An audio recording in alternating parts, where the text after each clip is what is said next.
We've done more to advance the cause of individual freedom in this country than anyone.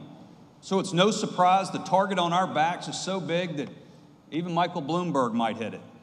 But lucky for him, you don't need to be a genius to figure out how to get rid of the Second Amendment. Just destroy the NRA. We're his first, second, third priority.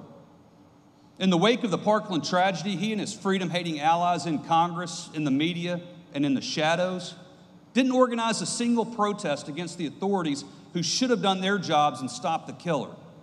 Not one. Not one. Instead, they focused America's attention on blaming you and me.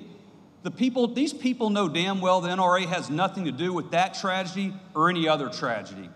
If you care about holding people accountable for Parkland, you ought to start with that miserable excuse for a sheriff.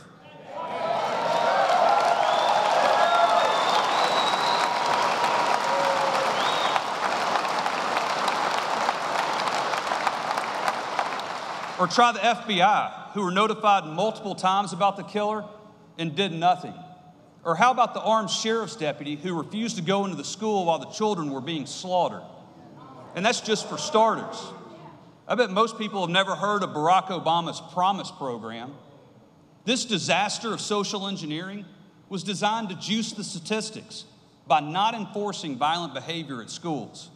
So superintendents like Broward County's Robert Runcie could claim a huge drop in student arrest. Without that ridiculous program, this monster very well could have been arrested long before he got the idea to shoot up that school, and every one of those innocent kids would be alive today. The fact that the media spent more time vilifying 5 million peaceful, law-abiding Americans who did nothing wrong than they spent focusing on the failed leaders who actually are accountable isn't just a pathetic attempt to attack the Second Amendment. It's an outright abuse of the First Amendment, and they ought to be ashamed of themselves.